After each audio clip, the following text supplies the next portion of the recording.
Hey everyone, how's it going? So what do I got on my plate now?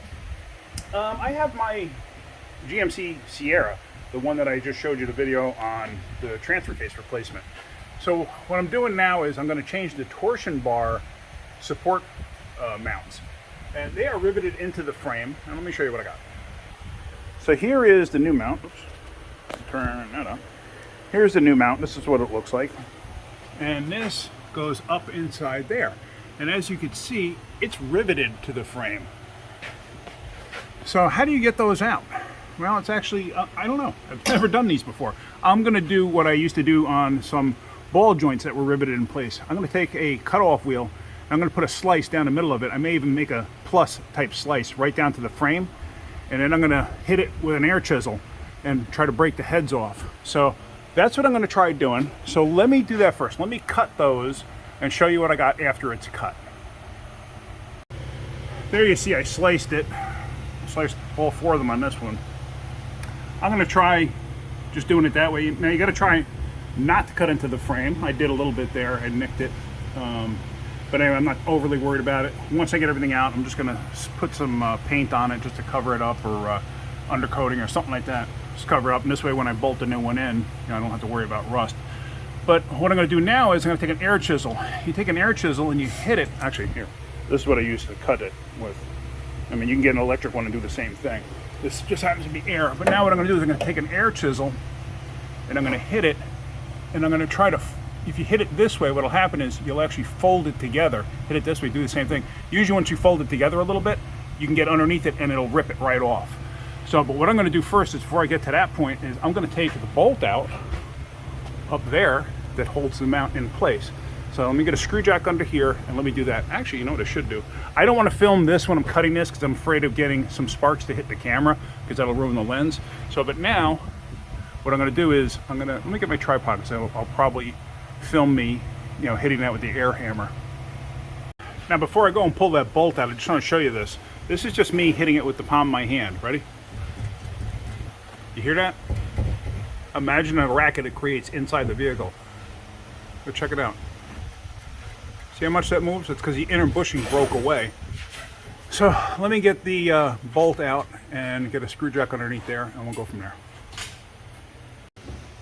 So let's see how this one goes. Like I said, this is the first time I'm ever doing one of these, and I'm just going off of what I used to do with ball joints. So let's see how this comes off.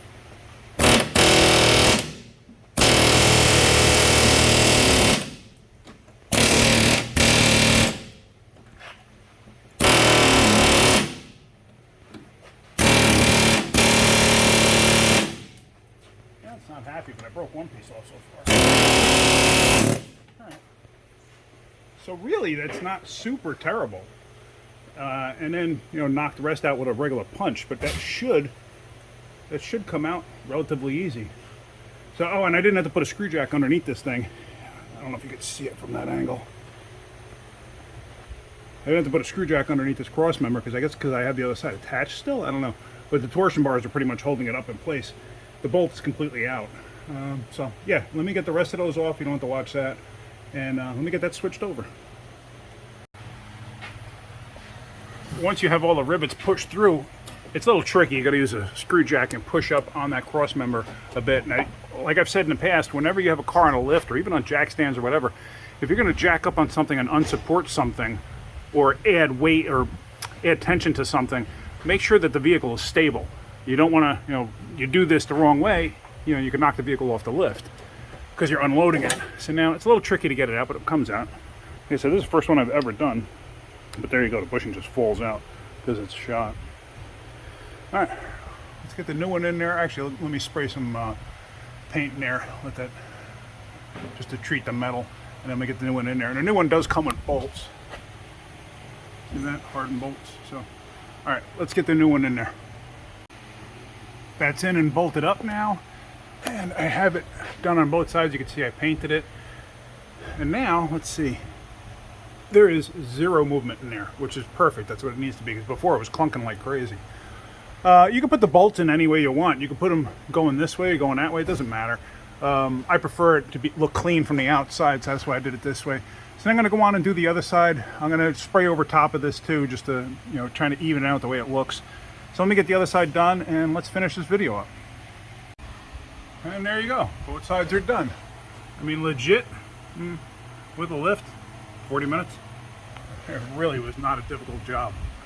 I'm surprised I've actually never done a set before. This is the first time I've ever done one. So, but yeah, really not bad. All right.